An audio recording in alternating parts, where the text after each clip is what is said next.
What conversation or interaction with a physically normal stranger left you wondering if you just talked to something non-human or supernatural, like an angel, demon, ghost, alien, time traveler, etc.? It was raining one day, and my husband and I decided to go to the car wash to vacuum the inside of my car. On the way, my husband expressed how much he was craving ice cream, so we planned to stop by Dairy Queen afterward. At the car wash, a man walked up to us and gave us a full bottle of glass cleaner. We didn't ask for it, he just came and gave it to us. Another man gave my husband a thumbs up while I was vacuuming, so he replied with a thumbs up too. This man then walked over to my husband, handed him $20, and told him to go buy himself some ice cream. We didn't know this man, and we didn't even interact with him besides the thumbs up from far away. My husband didn't even know why he gave him a thumbs up, but we won't ever forget this day. I was security for a blood test place during COVID-19, so I had to make sure I knew how many people went in and how many people came out. It was a couple of hours until closing time, and a short old man with a long white beard walked to the door, but he approached me instead and started talking about Jesus for almost 2 hours. He even cried while talking about it. After some time went by and there were only 10 minutes until we closed the shop, he said to keep my faith strong and never give up, and eventually said, "I better head inside now." I just nodded and thought the workers inside would send him away because by then, we only had about 6 minutes left until closing. 6 minutes went by, and the man had not come out. The ladies then turned the lights off, closed the shop, and left, not sure where the man went because he never came back out.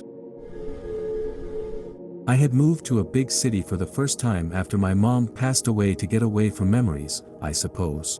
I had a horrible ex who was abusive, but we had broken up before she passed. He was close to my family, and he invited me over to talk about how I was doing after my mom's passing. One thing led to another, and we got into a huge fight. He was narcissistic and played the victim so well.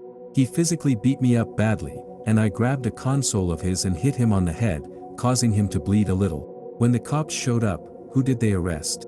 Bingo. My sorry ass.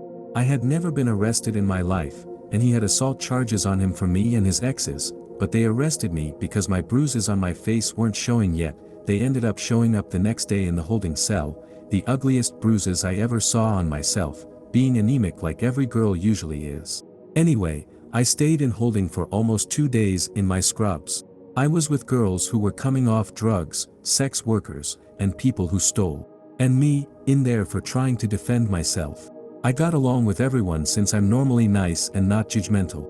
Also, my mania was showing, so no one messed with me because they said I looked crazy, but only because I had bad anxiety and was worried about how I was going to get home. I called my friend. She was leaving town but had a man post bail for me that she knew, and they let me out right before I was going to go to county. She just called him, and he came and helped. I was grateful. I didn't have a phone, money, or shoelaces. It's a huge city, and I was downtown with an apartment on the northeast side of town. That's a whole 20 to 30 miles, and I had work around 11 a.m. I got out at 3 a.m. It was 30 to 40 degrees. I only had thin scrubs, no jacket, phone, or money. I had to wait to get it until the next business day. I was upset. As soon as I walked out, I stepped down the steps and thought, let me follow this main road, and I will eventually get led to the north. So as I'm walking, a homeless man comes up to me and offers me a cigarette. I said sure. I don't smoke, but I was cold and stressed. I told him about being let out and stuff. He took off his super worn down leather jacket and gave it to me, telling me to be careful and God bless. I thought it was so sweet. I thanked him so much and continued walking. I went down a main road and stayed close to the freeway. It was 3 a.m. I walked about 5 miles and then I saw bus stops. I had no money. So I read the directions on every bus stop and just followed them until I got close to the street I worked on, since my job was 2 miles from my apartment. I walked, cried, walked to a nearby gas station, noticed I went north of the street I was supposed to and not south, cried some more, and continued walking. My legs were shaking. I was exhausted, hadn't slept or eaten in days. I was so tired and wanted to just lay down and give up. I finally reached close to a bus stop about 3 miles from my apartment. It was 11 a.m. I had been walking since 3 a.m. following bus stops. I met a man with a cross tattooed on his forehead. He asked me for a street close by, and I told him. He walked with me for a bit and told me he was getting a job and had given his life to God, turning his life around after just getting out of prison. I smiled and just kept walking with him, trying to get home. He thanked me, prayed for me, and gave me 2 protein bars from his backpack and a frozen lasagna. I laughed and said thank you so much. I just accepted it. I finally got home, took a shower, and walked to work since my car was still at my ex's house. I literally had sore legs for almost 2 weeks and bruises all over my face from my ex and feet from the walking. My muscles were so swollen, but I still went to work and pulled a 12-hour shift, then went back home and slept for almost 2 days. I just don't know how I even survived that night. I'm a girl, I had just turned 21, and I was hearing stories in jail of sex workers being killed near the freeway I was walking by, so I was just so scared. But meeting those 2 nice people along the way who helped me really just let me know I was going to be okay.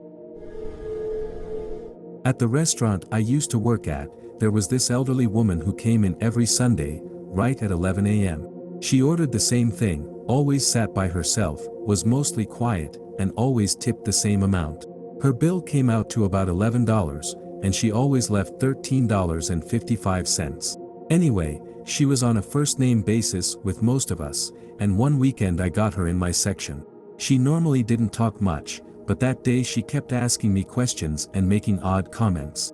She kept bringing up my grandparents and would say stuff like, "Oh, I bet they're just so proud of you. Make sure you thank them and tell them you love them." Fairly typical for elderly people, I guess. Well, towards the end of her meal, she would not stop talking about my necklace.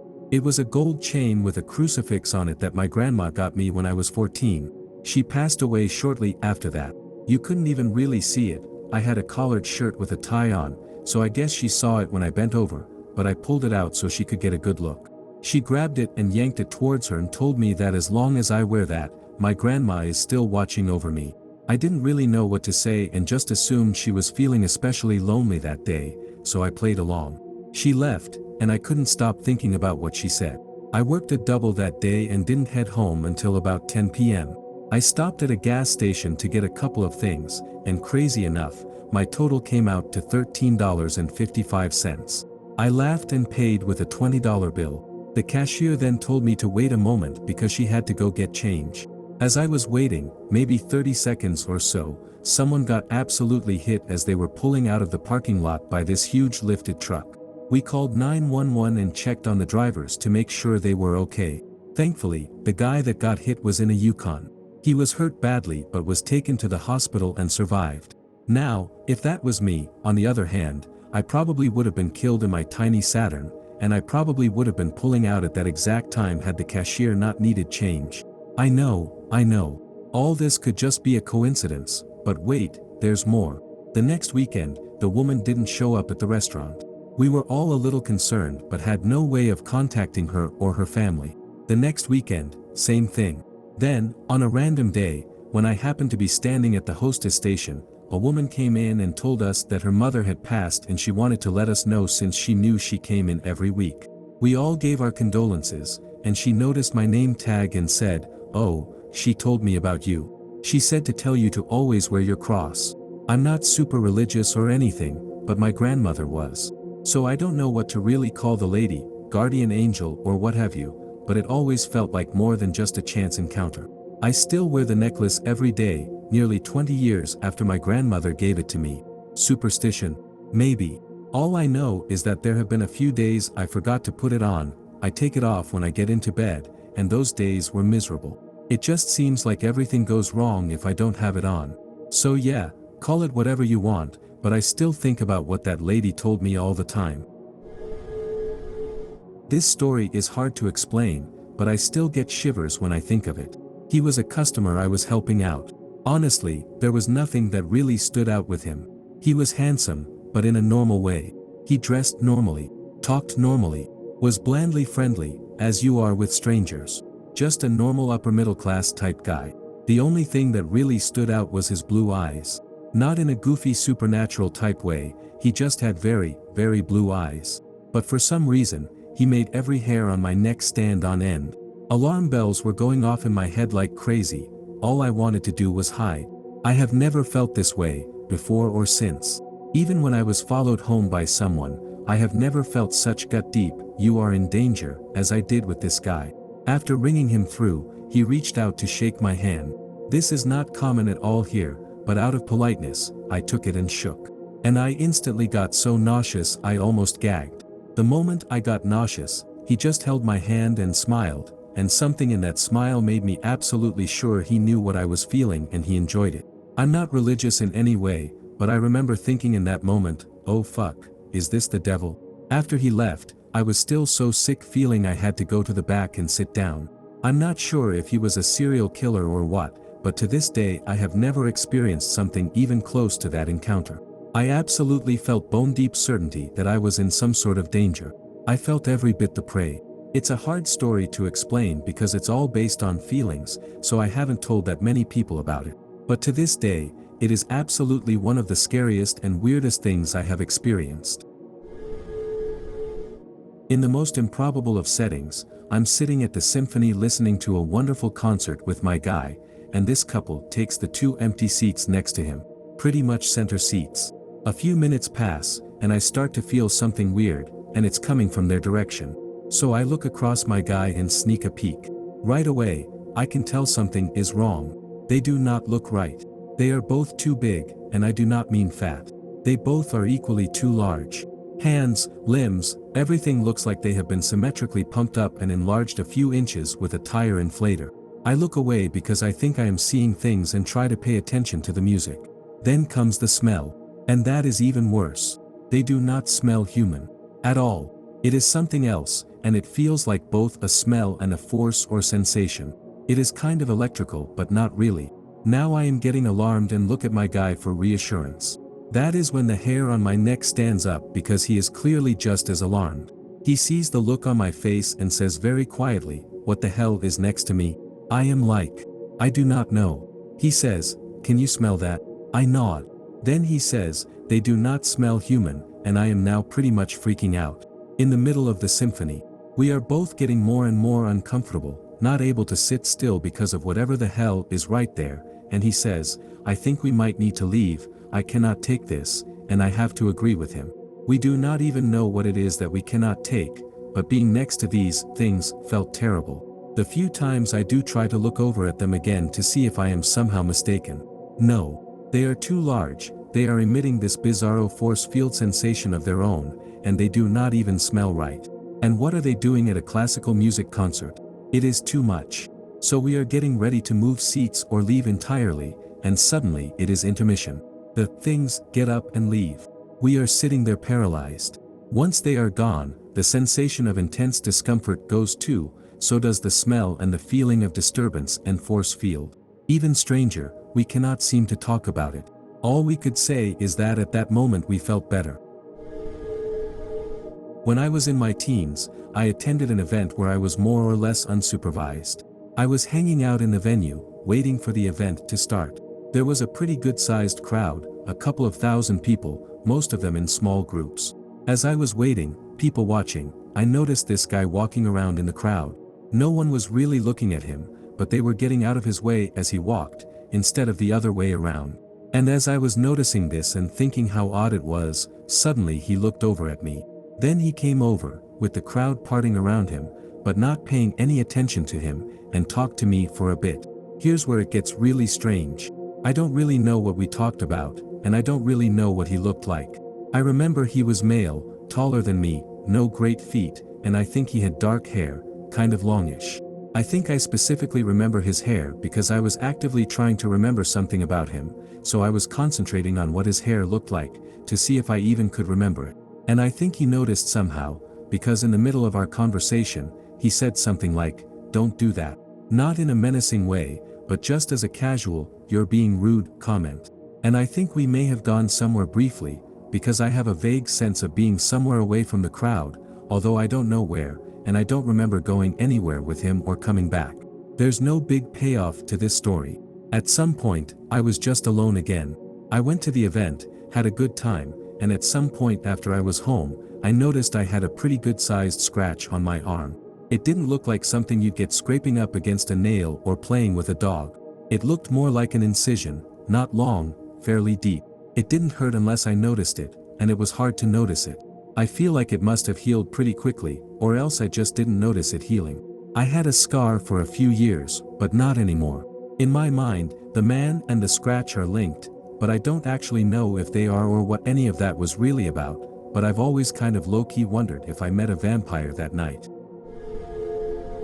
Okay, so this was not with lizard people or aliens in disguise or anything like that, but my whole experience was still freaky as fuck, and happened to me and a former friend I used to work with as we were standing in a group waiting to clock in for our shifts at Walmart.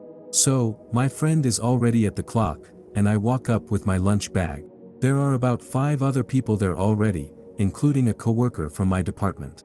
I bend down to put my keys in my bag and hear the voice of someone that I did not like, and thought to myself, there's so-and-so with her beady little eyes and whiny voice. A little backstory here. My friend and I had this wicked telepathic link we discovered that we shared about a year before when we started working there. So on this day, while I was digging around in my bag, not making eye contact or looking at anyone, so I was unable to give any visual cues or hints or anything like that, plus I was not speaking at the time, my friend stops talking mid-sentence with another person and starts saying out loud to me like she is confused as to where this thought came from, verbatim what my thoughts were at the time, beady, little, eyes. Verbatim. It was the freakiest thing I have ever experienced. I said, "You heard that? That is what I was just thinking." Exact words. She says to me, "Yeah, it sounded like you were shouting." Even my coworker in my department who was waiting at the clock commented, "You guys are freaking me out." That was not the only experience I had with her like that. She married a guy from Edinburgh, United Kingdom, and moved away, but I have never experienced anything as intense as that since. About 12 years ago, my friends and I were driving from Los Angeles to Las Vegas to meet up with a friend whose band was playing a show there. We stopped at In-N-Out halfway there to grab a bite. As we sat down, we immediately noticed 2 men who stood out like sore thumbs. They looked middle-aged, average height and build, but were bordering on albino and had stark white hair. They also had thick sweaters and pants on despite it being over 100 degrees outside. They spoke a foreign language that none of us could place. The kicker, however, was when they began to eat. They had no frame of reference for how to eat a hamburger. They looked confused, and one held the burger up to his mouth vertically, biting into the bottom bun first. It was bizarre, and we still recollect on our alien encounter occasionally. I had a 7-hour drive back to where I live. I was about an hour into my drive, and there was a horrible accident that happened about 7 seconds in front of my car. Unfortunately, a small child was ejected from a car, and he passed away and was lying on the street. I was stuck at the accident site for about 4 hours. I watched the police and paramedics come over, cover him with a sheet, and take him away. It was absolutely heartbreaking to watch. I was sitting in my car, crying my eyes out. I had no idea how I was going to continue my drive after how shaken I was from what I saw.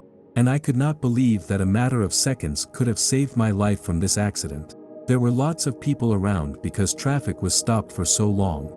I had been there for a while, and a man appeared at my window that I had not seen anywhere around. I cannot totally explain it, but everything about the way he looked and how he was dressed made me feel comfortable talking to him. I did not really want to speak to anyone in that moment, but I lowered my window, and he asked me if I was okay because he had seen me crying.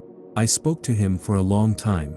He was wearing a hat that said Army Veteran, and I told him about my dad, an Army veteran, who had passed away 4 years earlier, and he told me about his service. It was a strangely deep, meaningful conversation with a stranger, and he completely calmed me down. I was having a hard time at work, and he was telling me I had so much more to offer and to follow my passion. I had a project I was just starting to work on, and he actually inspired me to follow through and do it. He told me he felt as though God sent him to speak to me that day. He also said, if you met God, if you spoke to God, and you told your friends, would they believe you? It absolutely gave me the chills. When the accident was finally clear, we said goodbye, and he walked away, and I swear he just disappeared. I do not know who I talked to that day. He was definitely an angel. Or God. I do not know. But I will never forget it. I am in the Air Force Reserve, and earlier this year I was on base for drill weekend. The process for me to get into the military was long and stressful due to my previous medical history, but it was something I wanted to do more than anything, and eventually, I was accepted after 8 months. It was my first drill weekend, and I was leaving the hotel to report to my unit at 5:30 a.m. As I was walking out of the hotel, a military police officer was about to walk in. He was in his late 30s or early 40s, someone I can guarantee I had never met in my life. I looked at him and smiled, and he said, "Have a great day." I said, "Thank you, likewise sir," and continued walking a few more steps before he continued with saying, "You know, you are doing great, I am proud of you, honey, and I love you like my daughter. You're going to have an amazing day, I love you, and I'm proud." I was shocked and just smiled and said, "Thank you sir," and kept walking while tearing up. I had a surreal, floating kind of feeling and couldn't believe what he had said. My father passed away 6 years ago and had always called me honey. I immediately knew it was my dad talking through him somehow. I wonder if the man knew what he had said and why, and how much it had meant to me. I regret not going and giving him a hug and thanking him. I still think about it every day. My wife and I tried for years to have a baby. I travel for a living, so I see a lot of different cities. I was in Dallas, Texas, and stopped for gas and a bite. This young woman was sitting in her car with 3 kids and was crying her eyes out. I reluctantly asked what was the matter. Crying, she says, "I'm on my way to North Carolina because my mom died and my dad is alone. I'm trying to move us there." Her car broke down, and she had no way of fixing it and barely enough money for gas to get there. So she was stuck. So I asked them what they liked from McDonald's. The kids were excited to tell me their order. Mom hesitated. This was a truck stop full of truckers, so I, like an idiot, said loudly, "Excuse me, are there any mechanics in the house?" Then I explained about the young mom and her kids. A couple of gentlemen followed me to her car. I gave them their food, and while they ate, we looked at her car. It was a fuel sensor, the guy said. 30 minutes later, at no cost to her, she was on her way, but right as I was getting in my car, her youngest girl, who hadn't said a word the whole time, walked over to me and stuck her little hand out. I took her hand, and she said, "You will make a good dad." Then this feeling came over me, and I just sat there in my car weeping like a child. Weeks go by, and one night I'm on another trip, and my wife calls me, barely able to talk, "I'm pregnant. I'm pregnant, my love." I'm weeping typing this out, and my boys are 7 and 8 now. I know it wasn't a coincidence. There's an obvious explanation to all of this, but I think it's an interesting story. The first time I ended up in the psychiatric ward, there was a woman there, let's call her June, who claimed she talked to God and was also married to Satan as a test. My friend, her, and I would have these really deep conversations, and she always had this really calming presence about her. When I was tweaking out, which was fairly often, she would be able to calm me down really quickly. Anyways, she started telling everyone in the unit that October 14th at 9:41 p.m. was going to be the day and time the apocalypse happened because it was her 13th anniversary with her husband, the devil, and that demons would come to earth and possess people to spark apocalyptic events, or something along those lines. My memory wasn't great during this time. Whenever she talked about this, I felt this really weird surge of energy and would get really hyper, same with my friend. It kind of felt like the 3 of us were on a totally different level from everyone else in the ward. I'm completely atheistic, and I fully believed everything she was saying as well. Anyway, October 14th rolls around, and there's this super bad energy in the air the entire day. There were 2 altercations between patients and nurses in the morning before I even woke up, and I usually woke up at 7 when the first smoke break was because I liked going outside. The second one was so bad they had to lock the doors between the 2 halves of the unit because everyone was so riled up. There were 2 more fights before breakfast in a span of like 40 minutes. When we ate, June insisted that we had to eat with her because it would be our last meals on Earth, and for some reason, all the food that day was really good. Most psychiatric ward food is super bland, and I actually finished my meals for the first time during my stay there. The whole day there was just terrible energy in the air, and they cancelled one of our therapy sessions because the therapist couldn't make it to work that day. So anyway, the evening rolls around, and almost right at 9:41, my friend had a seizure. June kept trying to get into her room while it was happening, and I think she succeeded at one point, but I'm not entirely sure because they locked the doors again, and I was on the other side. The next morning, the apocalypse obviously didn't happen. When I talked to my friend, she said she didn't remember anything that happened during that ordeal and she had never had a history of seizures before. June claimed a demon called Gamora tried to possess her and that she successfully exorcised it, so God decided to postpone the apocalypse to a later date. That day, all the bad energy in the air was gone, but I had also started to come down and didn't believe anything June was saying was true anymore.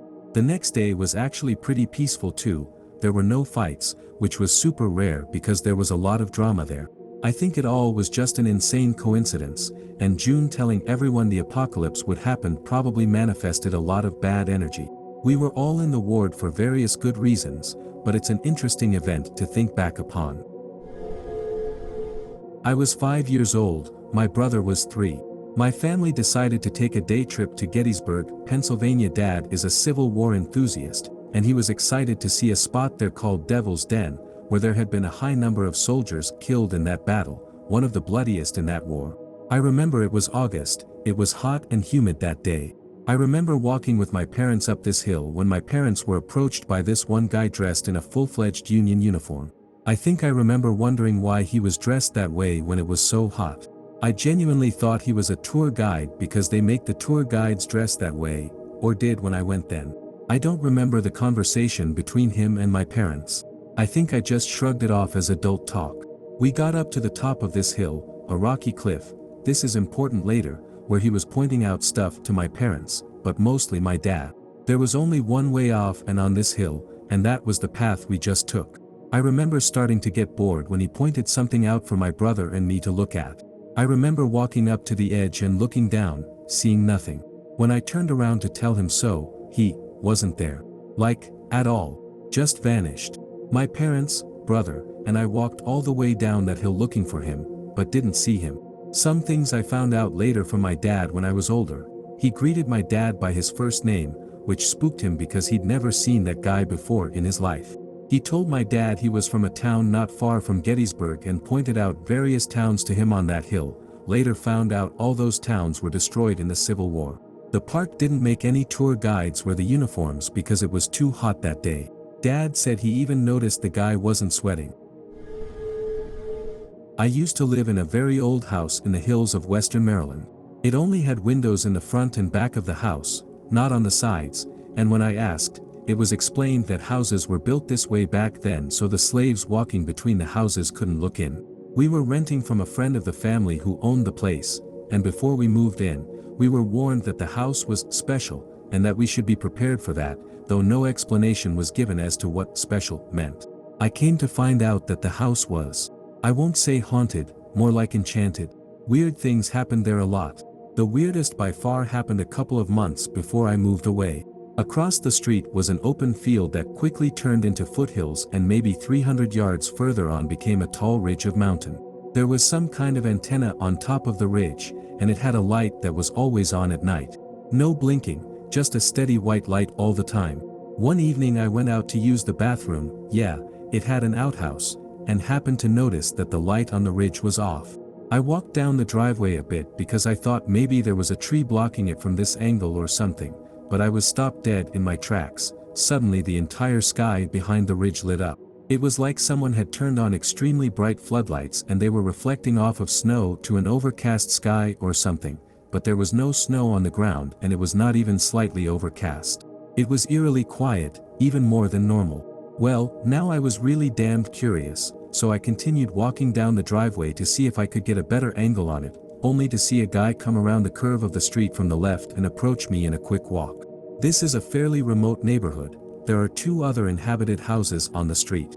We hardly ever see traffic, much less foot traffic, so this was unexpected.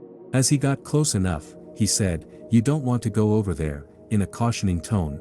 Well, it's not like I was going to climb the mountain in the dark, but, "Why, what's going on?" I asked, trying to keep it conversational. "Couldn't say," he said, "but you don't want to be a part of it." "Well, if you don't know what's going on, how do you know I don't want to be part of it?" I asked. "That's pretty weird." I gestured in the direction of the ridge and noticed the light was fluctuating a bit, like a slow pulsing. "No, that's weird as hell, and I'm a curious person." The guy then shifted to a darker, more ominous tone and said, "Your eyes are not meant to see. The way he said it made me think, "You're meant human," and in retrospect, it was definitely a warning, maybe even a threat, and it almost sounded like a kind of ritual pronouncement. But I was oblivious in the moment. I looked back up to the light and said, "Well, I can see it just fine, what's the problem?" But when I looked back down, the guy was gone. In the space of maybe 5 seconds I was looking away, he had disappeared. There's no direction he could have gone, no matter how fast he was running, that he could have gotten out of line of sight in that amount of time. I was already kind of freaked out by the weird lights, but this really pegged my freak-out meter. I went back inside and explained to my roommate what had just happened, encouraged him to come out and see for himself, but by the time we got back outside, whatever was going on behind that ridge was over. I figured that guy was just off his rocker and there must have been something entirely normal going on over there, so I went online and looked at Google Maps for the area. There was nothing on the other side of that ridge, no roads, no buildings, no signs of civilization whatsoever, just a blank spot on the map. I switched to satellite view and saw nothing but more wooded ridgelines behind it. To this day, I have no idea what the hell was going on or why I was warned away from it, but it feels like I had been sent some kind of messenger to keep me from blundering into something terrible. I grew up poor, which meant we had a crappy car and could never afford a better one or to get it fixed right. It had an issue with alignment that left us with a worn tire constantly. One day, of course, something in the road hit it just right, and it sprung a leak just as my mom was picking us up from school. We drove to the gas station just barely up the road from the school, and my mom sent me in for a can of Fix-A-Flat. I went in, I was the only one in the store. By virtue of how the store was laid out, you could see the whole thing from the only door in the place. No public restroom. Only one clerk behind the counter, bells on the door. I was the only person in there, I swear. I was getting the Fix-A-Flat when I suddenly heard a guy say, "Got a flat tire?" I looked up, and there was a guy in front of me in a mechanic's uniform. There was no way he could have come in without me hearing and seeing him. Being socially nervous, an awkward teenager, and thoroughly freaked out, I just nodded. He told me to have my mom pull around back to the air pump, he would meet us there with his truck. I never mentioned my mom, by the way, but I didn't realize that until after the fact. I did as instructed. Lo and behold, the guy was a tire man, with a truck full of just the supplies we needed. He patched up our tire for us, paid for the air to fill it up, then refused my mom's attempts to pay him. He got back in his truck and took off in the same direction we needed to go in order to get home. My mom hurried after him to try and catch his truck number so she could tell his boss what a great person he was, but we came around the curve in the road, and there was nothing there. He vanished. There were no turnoffs, no side roads, just a long straight stretch of road that there's no way he could have traversed in the time since we last saw him. We were right behind him. He went around the curve, then he was just gone. Later that night, we looked up the name of the company that had been on his truck. It didn't exist. We knew the town that was listed on the truck under the company name, too, so next time we were up there, we asked around about it. Nobody had ever heard of the place. For small southern towns, that's insane. I have no idea what that guy was, but we never had another issue with that tire again. I mean ever. It somehow outlasted the other three. Benevolent supernatural car man, whoever and wherever you are, thank you. I used to work at a Ben & Jerry's a few years ago. I had an opening shift and usually things are slow up until around 3 when the nearby high school rings the last bell of the day. This was maybe an hour into my shift, and I had already cleaned out one dip case, had a fresh batch of waffle cones, and was getting things done, but with a really bad limp. Quick backstory, growing up I was pretty athletic. T-ball, volleyball, softball, martial arts, dance. So, being an athlete, plus breaking 9 bones, 3 concussions, and dislocating my knee 3 times, yeah, I know, obviously took a toll on my body. I'm 26 but have the bones and joints of a 60-year-old. Anyway, that particular day, since I had woken up, my knee was really bothering me. I even took my brace to work. Being the only one on shift, and having to walk back and forth so much honestly wasn't helping. Then a group of maybe 4 people walked near the entrance of the shop. They looked maybe mid-20s/early 30s, it was 2 guys and 2 girls. Just the girls walked into the shop. I don't remember their order anymore, but when I handed the scoop of ice cream to the second friend I was ringing up, I told her to have a nice day and turned to walk back to my task. I tried hiding my limp the whole time, just because I didn't want to be hopping around while ringing them up. Then she called me over and said it seemed like I was in pain. I downplayed it and said it was nothing, but it was like she knew how much pain I was in. She had a heavy accent, I couldn't make out from where, but I understood that she and her friends liked to travel, then asked if it was okay to hold my hand and say a prayer. I thought it was a bit strange, but she just made me feel so comfortable with her, I couldn't say no. She held my hand and in mid-prayer I swear I felt the pain literally lift off of my knee. It was amazing.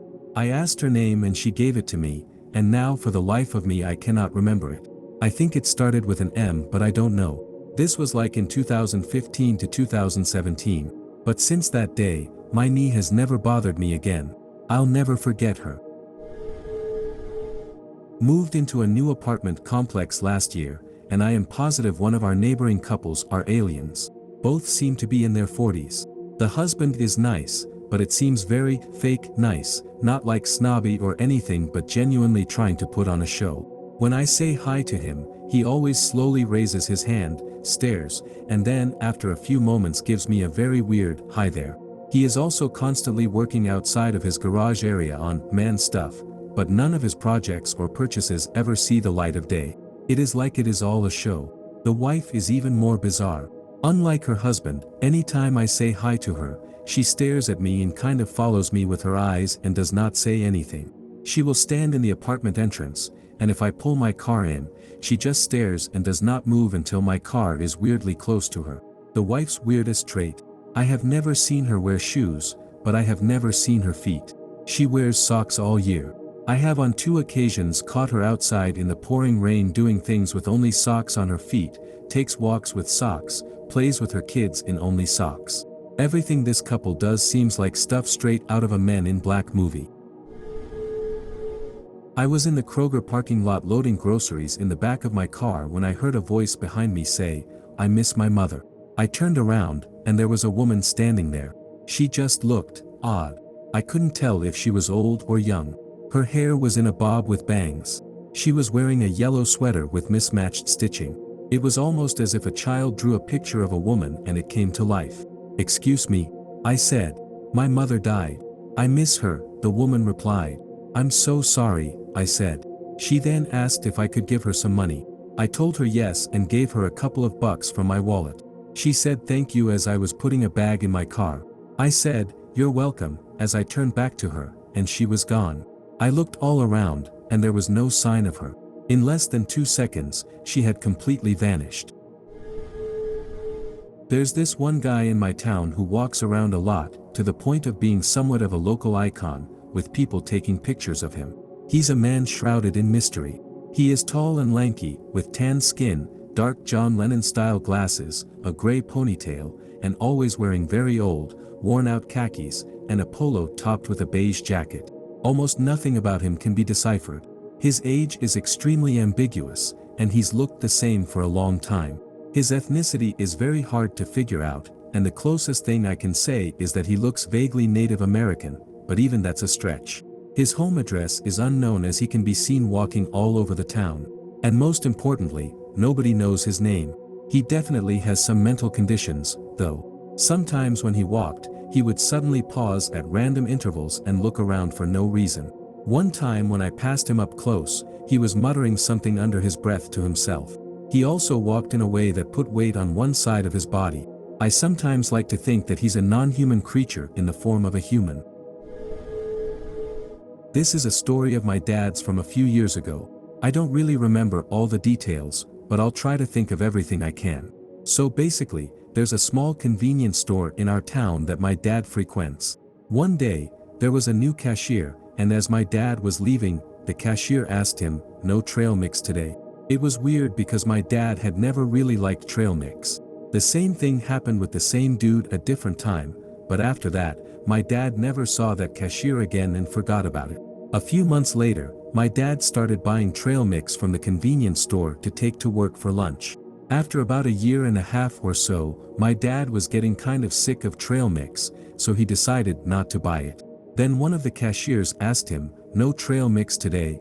and he remembered everything with the weird cashier. He still shares that story with friends to this day and is creeped out by it. I was walking through a cemetery, as usual, and met a man I knew. We were about 100 feet from his family burial plot. I noticed he was rather quiet and down, which was unusual, almost like he was depressed. He was dressed well, in a suit, which had fallen out of favor some time before. In fact, you rarely saw a suit unless it was on a lawyer or federal agent. But, he was older, so it could be normal. The thing was, the next day I heard he had died the day before. From all accounts, he died about the same time I met him in the cemetery. Today, I think they are called crisis apparitions. We just called them ghosts. I should mention, this is not the first time something like this has happened. Every home I have been in has been said to be haunted. I have never had a bad encounter with a spirit, like they show in the movies. In my home, things always move about, disappear, or whatever. It used to scare my wife to death. She may have since taken up residence here that way too. Then, our homes often took the place of funeral parlors/homes, and we had services here. So, like hospitals and other places of death, haunting might be normal. Growing up with them, I treat them like the living. I am told some of this is because of blood. Something about being Indian, Native American, supposedly makes me more sensitive to this. When I was in college, I was walking to class and noticed a very attractive white woman walking toward me. At first, I did not pay much attention to her. Most of the women at the college were attractive. The odd thing was she was wearing all white. It was only once we got close, within 10 feet, that I really noticed something about her. Her dress was transparent. She had no underwear on at all. For all purposes, she was nude. She was also barefoot. I tried as best I could to speak to her without showing discomfort. When I passed, I wondered why she, or anyone, would have been dressed that way, in public, in the middle of the day. No clubs around or anything. At night, I could have put it off to a dance or something. But, the college was almost deserted due to the semester. This also made it hard to ask if anyone had seen her. What got me, though, was when I finally had the nerve to turn around for a second look. I expected to see her walking toward a vehicle. At worst, for her to catch me looking at her or for her to be looking at me. Instead, nothing. She was gone. There were no trees or bushes to hide behind, no vehicles to pick her up, nothing. She was a good half football field from the parking lot. No vehicles had moved and no one was in them. Even if she had run to them, I would have seen her because no more than a minute could have passed. Later, I would learn that a young nurse had died at the campus and was said to haunt the building where the nursing classes were held. However, I doubt she would have attended classes dressed like that, especially when she was supposed to have gone there. Even after the 1960s, dressing like that was taboo in school. You would be thrown off campus. Discussing this with a few occult-minded friends, they came up with some suggestions. One was an angel, which would fit Sans wings. A goddess might work, since she was perfect. Not a blemish on her. No rings or jewelry. No makeup. Her body mass index was perfect, and she had the perfect figure. To say she could have been a model is an understatement. I have never seen a woman like that. She also did not possess the normal defects of people today. She seemed to have never worn shoes. Her body was perfectly tan, no lines of any kind. This would imply that she never wore anything that covered her body. With most of us, there are tan lines where we are exposed to the sun. Instead, she was a solid, uniform pigmentation. Her hair and eyes were perfect. Her smile was too. Another option was a hallucination, caused by the sun. I do not use alcohol, did not use drugs, or anything like that. I cannot even say it was the fantasy of a young man, or even an old man. To this day, I am at a loss, but she is one of my favorite memories. A muse like no other. This is a story from a friend, about his father. He was walking home from work at night when he came to a corner he had to turn. Normally, there was a streetlight above the corner, but for whatever reason, it was turned off, meaning he couldn't see around the corner like usual. A man wearing all white clothes, a suit with a tie, came up to him from behind and asked if he could go with him. My friend's dad was a nice guy and just felt good about the man, so he said yes. He said they turned the corner, and bam. Completely blind. He felt the man grab his arm and silently escort him through the darkness. He said it felt like forever, but was likely only a block or so. The man walked the rest of the way home with him, and once my friend's dad went inside, the man was gone. My friend's dad still believes that corner was some kind of portal to hell that night, or some other sketchy place, and that the man was an angel guiding him through. I was out at a college dive bar on a Friday night. This place would get crowded, and I was an avid pool player. People knew me at parties and stuff because I'd always go out to play pool almost every weekend. I'd get money, free drinks, and free beers for winning. I'd run the table. Sometimes I'd grab a random partner to do twos. Me and a random person versus two other drunk frat kids or something of the sort. Anyway, this one spring night the place was packed with a bunch of younger, 21 to 24-year-old kids, including myself, at this college dive bar. I was trying to find a partner to play with. In walks a man dressed in a tuxedo, way out of the norm for this place, well-groomed white hair, dress shoes, and looking like he was in his late 70s. I felt like I was playing pool that night with God. This guy did not miss a shot, and he was on my team. We played people at the bar until close, and kids were dropping money on the table trying to bet against us thinking we'd lose at some point. But no. This tuxedo man and I won every game. I never saw him at the spot again. It was the one and only time. 5 years ago, I met Odin. No, seriously, there is just no better explanation. I work in a paper mill, in the purchasing department.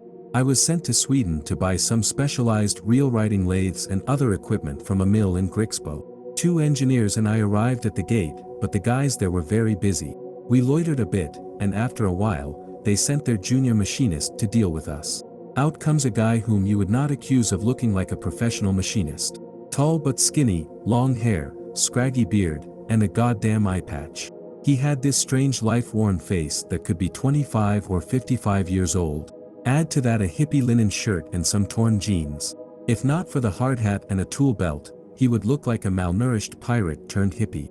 He greeted us in accented, overly polite, and formal English. He kind of sounded like he was mocking us, using over-the-top antiquated polite language. He referred to us as kind sirs, etc. We thought the purchase would fall through because the Swedes clearly did not care about us and sent a junkie to deal with us, but the guy turned out to be 100% professional, if extremely strange. Finally, under Eyepatch Guy's supervision, the forklift operators loaded up the pumps and hatches we were to buy and started to palletize them, securing them with belts, etc. We finished the formalities and headed up to see it all loaded on a truck. Then, a mistake happened. One of the forklift guys screwed up and hit a pallet with another. A heavy industrial pump slid off the pallet and almost fell off the ramp.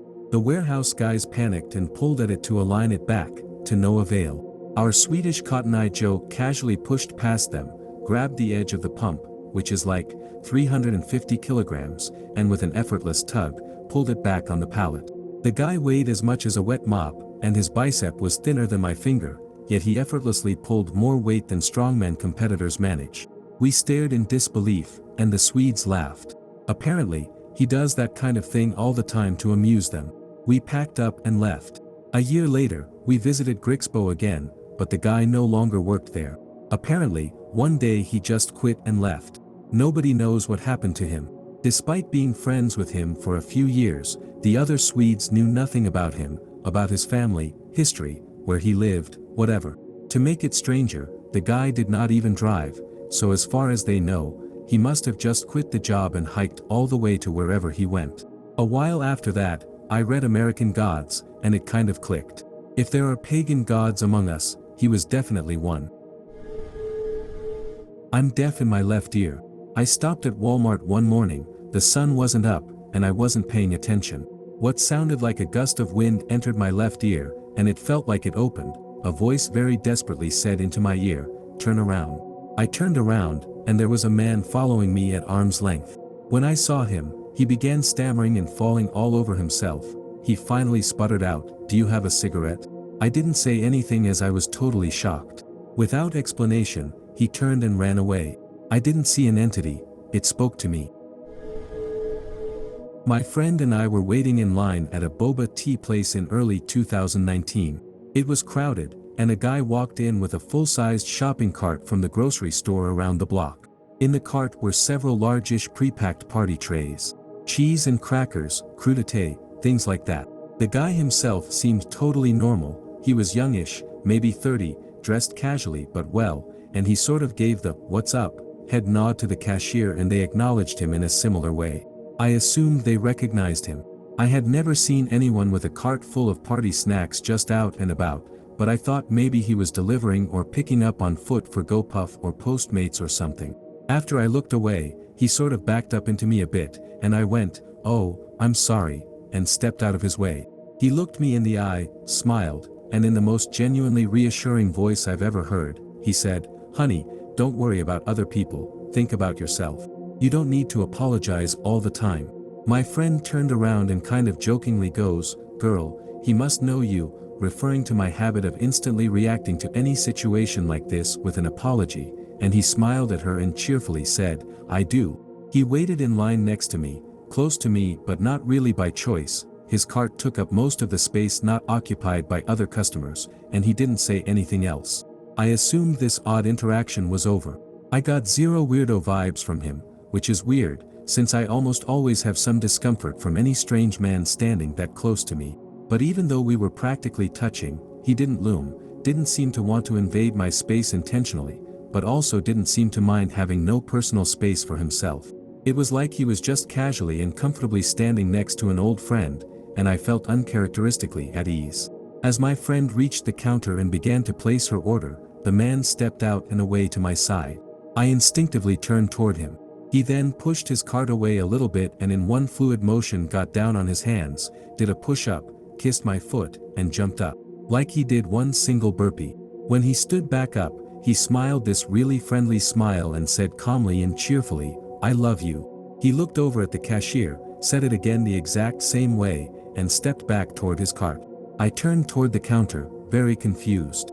My friend turned around just then after placing her order and looked behind me and said, "Where did the cart guy go?" He was gone. His cart. Got out of a crowded boba shop in 5 seconds flat. He was not visible outside through a wall of windows either. This was impossible. My friend later asked why he was saying, "I love you."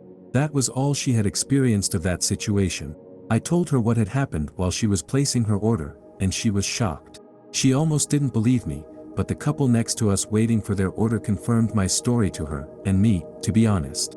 The many people behind us in line seemed extremely confused. The cashier seemed to only mildly react and took my order unfazed, like this was a normal occurrence. Though having worked food service, this part was not all that surprising. This tea shop is literally attached to my apartment building. I go there a lot. I have never seen this man before or since. What weirds me out most is that this guy did not at any point give me any kind of creepy vibe at all. I am very anxious and introverted, and I generally have a pretty good radar for when someone in my proximity is about to do something weird.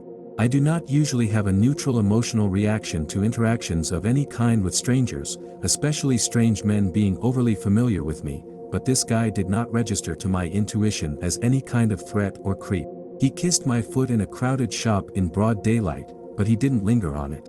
There was no indication that it was in any way sexual or even vaguely inappropriate for him. Like there was nothing in it for him. It was just a thing he did as if it was perfectly natural and friendly.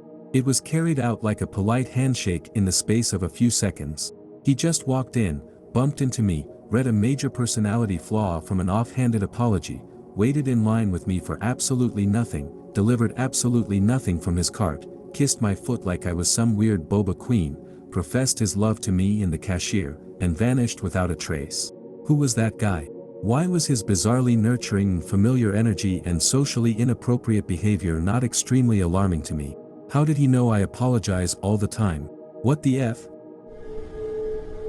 This actually happened recently. A dude was on the side of the road fiddling with his bike, and I could see the chain had jumped off the gears.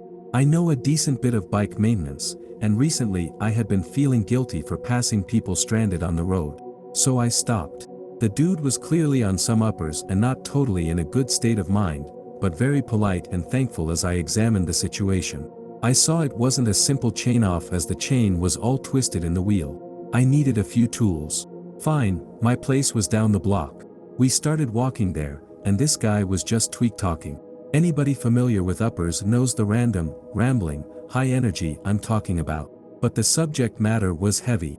His wife was in jail right now, and he was worried about taking care of his hearing-impaired daughter, but he was thankful they just got state-of-the-art hearing devices and I could watch the video on YouTube. He was checking himself into rehab next week because he hadn't been able to hold his plumbing jobs down with his drug use, etc. It was this type of rambling continuous as I dissected his bike. At some point, I commented on how nice the bike was. It was an old school mountain bike with baller components. Carbon fiber everything, super expensive shocks. Frankly, I assumed it was stolen and everything he was saying was a nervous, tweaked lie. He claimed the bike was his wife's and she used to be a pro racer in the early 2000s. I continued to figure it was a cover story, but noted the timeline and age of the bike did line up. Anyway, I got it fixed and wished him well. He rode off into the sunset, and I immediately went inside to look up his name. I found him on Facebook, and everything he said was true. I found the video of his daughter getting implants and could see a much healthier version of himself in the frame. I found out he had been a plumber for years, and up until very recently, all his pics were of him clearly not tweaked on uppers. I found his wife, who recently got a DUI and was in jail. I found her history and that she did race mountain bikes in the 2000s. I guess he wasn't an alien, but meeting him was sure as hell bizarre and something I'll never forget. I was working in Florida as a manager in a large chain of automotive dealers. I was on the service side and dealt with the customers who had the most difficult issues or were upset. One day, an older man came in and I went for a quick test drive to assess his concerns with the vehicle. He was calm and polite, a very easygoing person. After speaking for a few minutes, he asked me if I liked magic. He then proceeded to start talking about where I was from. He didn't ask a single question, he just began to talk. He narrowed down the area until he was within a 20-minute drive from the hospital I was born in. That hospital is an 18-hour drive from where that dealership was. After a few minutes, he said, "But you didn't live there very long, moved south to the city of, censored, right?" He was absolutely spot on. Then he started rubbing his eyes and kinda humming. He asked me how long I had lived in Norway, then narrowed it down to the city I lived in for 8 years. At this point, I'm thinking he's some kind of weirdo who has done a background check on me, but how would he know where I had lived while overseas? He said, "Do you believe in magic now?" On the return drive to the dealership, I was running every possible scenario through my head. Did a friend set me up? How did he know the name of the city in Norway? When we arrived, he leaned over and said, "I'm just having some fun with you. I was in the CIA for years as a linguist. Now that I'm retired, I just use it as a party trick." He had me so confused, he honestly could have said he was some kind of psychic and I wouldn't have been able to argue. Back in 1997, I was 8 years old. I shared a room with my younger brother, who was 4 at the time. We used to have our grandparents over for dinner most nights, and it wasn't uncommon for them to stay long after we had gone to bed. They would come and kiss us goodbye in bed when they were going to leave. One summer day, I woke up during the night and saw my granddad. It wasn't unusual, like I said. I said, "Hi Granddad, are you leaving now?" He came and sat on my bed and said, "Yes, I'm saying goodbye for now." He kissed me and then went and sat on my brother's bed and kissed him as well. Then he left. My childhood intuition picked up that he was a bit sad. The next morning, I went into the kitchen to find my mum crying. She told me that my granddad died last night of a sudden heart attack. I said, "How can that be? I saw him last night, he came and said goodnight to me." My mum said that my grandparents left shortly after I went to bed last night. I also remembered that my grandpa said goodbye and not goodnight. It was quite a shock, but at the same time a little comforting too. I don't remember a lot from my childhood, but this is a memory that I won't forget. One evening in winter, I didn't leave work until almost 7 p.m., so I was walking home and thought, forget it, I'll cut through the park to get home quicker, even though it's really poorly lit. A couple of minutes into the park, I could hear a group of people behind me and in front of me and was thinking, I'm going to be jumped. Up ahead, there was a lamp post with a CCTV camera on it, so I thought I'd stop there and at least I'd get jumped on camera. As I stood beneath this light, this really tall woman jogged over and stopped next to me. I'm 6 feet tall, and she was way taller than me. She asked me, "Is it okay if I walk with you?" And I was like, "Sure, okay, I guess." She walked with me to the edge of the park, talking about how dodgy the park was at night. As soon as we got to the edge of the park, she told me to have a good night, then jogged back into the park. It was a really weird experience. I felt certain I would have been mugged or something if she wasn't there. I walked through that park every day for about a year and never saw her again. I live in a small town with very few black people around, Central Europe. I was pretty down because of a girl and went for kebab. While I was standing in a queue for kebab, in the pub right next to it, there was a woman that caught my attention because of two things. Initially because of her race, which is uncommon to see there, and also the fact that I had never seen her before, despite living in this small town my entire life and going around this pub every day. Another thing I noticed was that she didn't order anything, she just sat there by the table alone. Then I ordered my food, and while waiting for it, the woman leaned over the fence that separates the kebab place from the pub, looked directly at me, and offered me an ice cream. I accepted the offer, and immediately after that, she looked me in the eyes, smiled a bit, and clearly, calmly said, "I love you." Then, as I received my kebab, I turned around to where she was, and she was gone. Vanished as quickly as she appeared. I inspected the ice cream, and it seemed okay and the package was intact. It was delicious.